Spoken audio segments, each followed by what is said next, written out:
Et avec nous aujourd'hui, comme chaque week-end, Aurélien Duchesne. Bonjour à vous, consultant géopolitique et défense LCI. On va justement aller dans cette région, la fameuse région où il y a tous ces pays dont on parle beaucoup en ce moment, et notamment, évidemment, en ce moment, la Jordanie. Il faut remonter quand même pour comprendre un petit peu tout ce qui s'est passé. À quelques jours, presque une semaine, où il y a eu effectivement une frappe ici au nord du pays, dans cette fameuse base Tower 22, des frappes que les Américains attribuent à l'Iran par des proxys. Il y a 3 soldats américains qui sont décédés. Qu'est-ce qu'ils faisaient là déjà ? Près de 3000 soldats américains sont basés à la fois en Jordanie, mais aussi pour certains en Irak et en Syrie, d'une part dans l'opération dite Inherent Resolve, qui vise à combattre ce qu'il reste de l'État islamique, de Daesh, et d'autre part, et c'est évidemment l'enjeu côté iranien, la présence américaine, à travers des bases comme celle-ci, elle se fait aussi d'une part en soutien à la rébellion contre Bachar al-Assad, qui est, on le rappelle, un allié de l'Iran et de la Russie. Et cette présence est aussi liée au soutien américain à Israël. Ce qui explique pourquoi il y a eu 7 attaques, 3 morts et 47 blessés, mais aussi 165 attaques contre des forces américaines depuis le 7 octobre, c'est-à-dire donc depuis l'attaque du Hamas contre Israël. Alors, est-ce qu'on sait exactement qui sont les commanditaires et surtout pourquoi est-ce que les États-Unis ont l'air si persuadés que tout cela est téléguidé par l'Iran ? Les attaques ont été imputées à ce qu'on appelle la résistance islamique en Irak, qui n'est pas un groupe particulier, mais plutôt un faisceau de groupes qui sont tous liés à l'axe de la résistance téléguidée depuis Téhéran. Tous ces groupes, dont l'un d'entre eux qui est le principal suspect de cette attaque, Kataïb al-Hezbollah.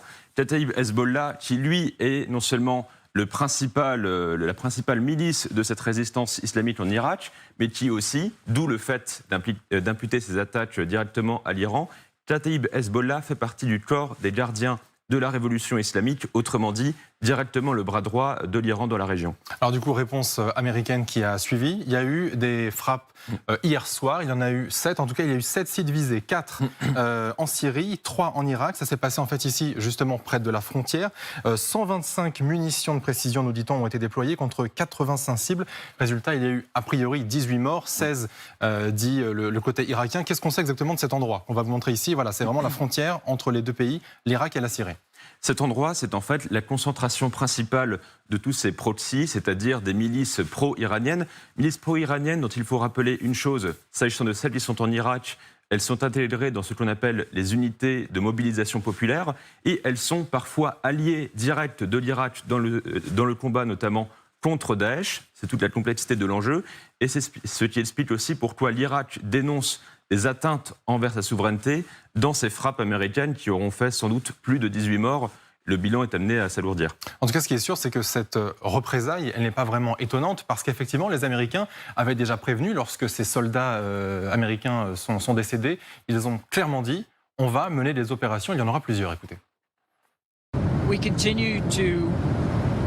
Il s'agit également d'envoyer un signal fort à ceux qui soutiennent le corps des gardiens de la révolution islamique pour leur dire que ces attaques sont inacceptables et que nous allons faire, que le président va faire ce qu'il faut pour protéger nos troupes et nos installations et pour veiller à notre sécurité nationale, à nos intérêts en matière de sécurité nationale dans la région. Et je vous dirai, comme je l'ai dit hier, qu'ils ont maintenant pris la vie de 3 soldats américains. Je pense donc qu'il est normal que vous vous attendiez à ce que nous réagissons de manière appropriée.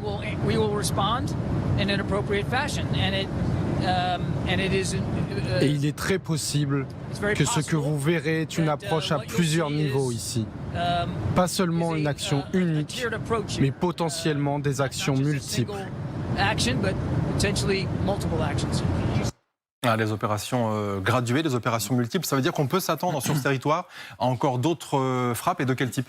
Le plus probable est qu'on reste sur des frappes dites chirurgicales du genre de celles qui ont eu lieu cette nuit et qui resteraient concentrées sur l'Irak et la Syrie. Mais se pose la question, et c'est ce qui agite évidemment à Washington, l'idée de frapper soit directement contre l'Iran, ce n'est pas le scénario le plus probable, mais c'est ce que d'aucuns espèrent, notamment du côté des républicains opposés à Biden. Et ce qui montre aussi jusqu'où on peut aller sans aller jusqu'à une guerre directe contre l'Iran. C'est un précédent historique qui peut éclairer la situation actuelle. 1988, les Américains avaient été jusqu'à couler ici, dans le golfe dit Persique, des navires iraniens parce qu'un navire américain avait heurté une mine iranienne. Les Américains aussi avaient en mémoire quelque chose qui, là encore, a beaucoup expliqué la situation actuelle contre l'Iran. 1983, ici au Liban, 241 militaires américains et 58 militaires français sont tués dans des attentats qui ont été par la suite revendiqués explicitement par des dirigeants iraniens. Effectivement, les Américains, pour l'instant, n'interviennent pas sur le sol iranien. Malgré tout, il y a des bras armés partout, en vérité, parce que l'Iran, il est présent dans tous ces pays. Expliquez-nous un peu. Oui, ces fameux proxys qui font pour certains partie de l'axe de la résistance. Exemple, le Hamas et le Hezbollah, dont on parle beaucoup évidemment, sont les deux principaux piliers de cet axe de la résistance. Résistance contre qui ? Contre l'Amérique et les Occidentaux au sens large, et contre l'antité-sioniste, nom donné à Israël en Iran.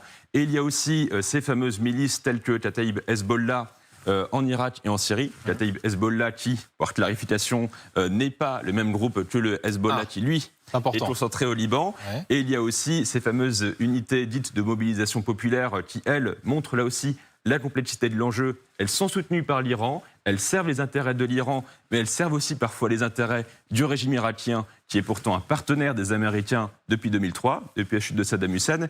Et enfin, le dernier grand proxy de l'Iran, ce sont évidemment les fameux Houthis, qui sont armés, entraînés et renseignés par l'Iran. Et oui, justement, qui effectivement sont notamment dans cette grande zone de la mer Rouge. C'est très important parce qu'on voit sur cette carte la zone qui est contrôlée par les rebelles Houthis, c'est-à-dire globalement par les relais de l'Iran. Donc effectivement, cette zone, elle est excessivement stratégique, notamment pour les Américains, et c'est aussi pour ça qu'ils interviennent.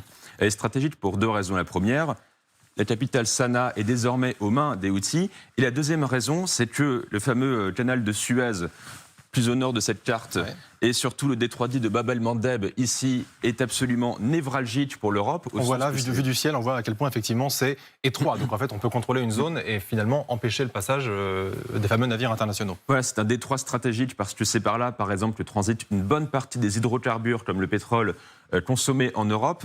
Et les Américains ont décidé de monter d'un cran et de mener des frappes aériennes aux côtés des Britanniques contre les Houthis, directement sur leur sanctuaire, comme on dit, c'est-à-dire le territoire contrôlé par les Houthis. Pourquoi ?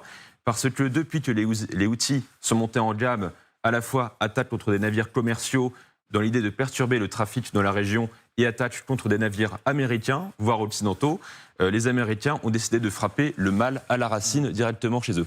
Et les Américains qui ont donc, on l'a dit, frappé au niveau de la frontière entre l'Irak et la Syrie, et ça, bien sûr, a posteriori, ils s'en félicitent. Écoutez. Les installations visées comprenaient des centres de commandement et de contrôle ainsi que des bâtiments de quartier général, des centres de renseignement, des installations de stockage de roquettes, de missiles et de drones, ainsi que des installations logistiques et des chaînes d'approvisionnement en munitions. Ces cibles ont été soigneusement sélectionnées pour éviter les pertes civiles et sur la base de preuves claires et irréfutables qu'elles étaient liées à des attaques contre le personnel américain dans la région. Le ministère de la Défense n'en est qu'au premier stade de l'évaluation des dommages causés par la bataille, mais nous pensons que les frappes ont été menées avec succès. Et pour commenter tout cela, on est avec Margot Haddad. Bonjour à vous, Margot. Bonjour. Bon retour parmi nous dans le temps de l'info, éditorialiste international LCI. On est également avec Aline Lebaille-Crémer, cofondatrice du collectif Stand with Ukraine. Bonjour à vous. Bonjour. Toujours avec Aurélien Duchesne, on l'a vu à l'instant. Vincent Hugeux, grand reporter et essayiste. Bonjour à vous. Bonjour Guillaume. Et Patrick Gautra, diplomate, ancien ambassadeur en Pologne et au Portugal. D'ailleurs, je précise que vous êtes auteur de Mémoire portugaise. Alors justement, on l'a bien dit, et jusque-là, on ne frappe absolument pas de territoire iranien. Est-ce que c'est, j'allais dire, pour maintenir des relations diplomatiques à peu près cohérentes encore pour le moment, ou est-ce qu'on a vraiment peur qu'il y ait une escalade si on venait à le faire, Margot Haddad ? C'était vraiment une position d'équilibriste que devait trouver Joe Biden. Il l'a vu avec ses conseillers et surtout que Donald Trump tapait du poing sur la table en disant que lui était en capacité justement de répondre à ces attaques-là. Il a rappelé plusieurs fois lors de ses meetings quand j'étais dans le New Hampshire cette possibilité de frapper Qassem Soleimani, l'ancien dirigeant des gardiens de la Révolution en Iran, donc d'être en capacité d'avoir un rapport de force avec ces pays-là. Et Joe Biden, pour ne pas perdre une partie de cet électorat qui voulait une réponse forte après ces attaques, puisque la vie des militaires américains, c'est quelque chose d'extrêmement sacré aux États-Unis. Surtout en campagne électorale. Surtout en campagne électorale. Et donc, en campagne électorale, il fallait trouver la réponse appropriée pour ne pas perdre non plus l'aile gauche du Parti démocrate qui, elle, ne voulait pas justement d'une entrée en guerre trop forte avec l'Iran, et en même temps, il fallait répondre pour justement sauver la mémoire de ces soldats américains tués sur le sol. Vincent Hugeux. Il faut que la riposte soit proportionnée, perlée et calibrée. Et je dirais pesée au trébuchet, même si on n'est jamais à l'abri d'un dérapage. Il y a plusieurs critères qui entrent en ligne de compte. Le critère temporel, le critère de lieu, l'ampleur et la nature. Le temps. Il ne s'agit pas d'une riposte massive à l'instant T et sans lendemain. On l'a bien compris. Et il y aura d'ailleurs d'autres opérations de même nature dans les jours et les semaines qui viennent. Deuxième critère... Mais ça, pardon, je vous interromps, ça veut dire que ça peut diplomatiquement mieux faire passer la pilule. Mais ça a surtout vocation à montrer la permanence du péril pour l'ennemi. Voilà, vous n'avez pas un châtiment à l'instant T Pression et constante. ensuite vous êtes absous. Ouais. Non, vous êtes en permanence sous cette menace, de même que nous le sommes, nous, face à vos agressions. Deuxième critère, c'est le critère du lieu, qui évidemment n'est pas anodin. On l'a vu, ce sont des opérations qui sont menées dans la périphérie, on frappe les satellites et non pas le soleil. Bon. Troisième remarque, elle porte sur la nature et l'ampleur des ripostes. Et c'est là où effectivement on peut considérer assez froidement que ce qui manque à ce stade en termes de crédibilité et de pouvoir de dissuasion, ce qui manque à la panoplie de la riposte américaine, c'est justement la liquidation d'un numéro 1 ou un bis dans l'appareil sécuritaire iranien. C'est-à-dire que une élimination physique qui serait de même niveau que celle de Qassem Soleimani, Margot y faisait allusion à l'instant, janvier 2020, ordonnée par Donald Trump, compléterait assez bien, je dirais, la dramaturgie des représailles engagées. Patrick Gautrat, on nous dit que la Syrie a été prévenue que ces frappes auraient lieu. A priori pas l'Irak et surtout pas l'Iran, évidemment. Non, l'Iran, surtout pas. Tout ce qui vient d'être dit, je le partage. Je voudrais insister sur le caractère extraordinairement tendu des relations entre l'Iran et les États-Unis. Et je me permets d'évoquer le souvenir personnel, étant aux États-Unis en 1979, quand il y avait eu la prise d'otages. Dans l'opinion publique américaine, tout au moins chez les gens d'un certain âge, on n'a pas oublié cette affaire avec les humiliations très graves qui ont suivi. Et l'élection de Ronald Reagan. Donc je crois que c'est un sujet absolument de la dynamite. Comme Vincent vient de le dire, il faut faire ça avec une précaution vraiment d'apothicaire. Est-ce que jusqu'au bout, on y parviendra ? Franchement, j'en sais rien, parce que le régime iranien est un régime particulièrement dur et qui excite son opinion publique, qui par ailleurs le conteste souvent, le régime, contre les États-Unis. Donc je suis fasciné par le fait que depuis 40 ans, plus de 40 ans, les relations entre les deux pays soient à ce point tendues. Je voudrais conclure en disant que l'ambition première des Américains et de Biden est surtout que ce conflit ne s'étende pas à toute la région. Mais là, c'est déjà un peu tard. Quand on voit déjà sur la carte qu'on a montrée à l'instant, toute la présence iranienne justement dans cette zone. C'est-à-dire on a le sentiment que depuis quelques semaines, avec en plus l'affaire de la mer Rouge, on est entraîné un peu plus loin. Et puis, dernier point, M. Biden, qu'on accusera forcément d'être mou dans l'opposition républicaine, il a été obligé de faire des déclarations. Quand on tue des Américains, nous ripostons. Évidemment. Toute petite nuance, oui. Guillaume, à ma connaissance, les autorités de Bagdad avaient été dûment prévenues par les Américains. Ah oui. Elles aussi. À l'inverse des Iraniens, évidemment. Et au passage, la réaction de l'Irak a quelque chose de cocasse, puisqu'il dénonce une violation de la souveraineté irakienne. Je suis au regret de constater que la souveraineté irakienne est en piètre état.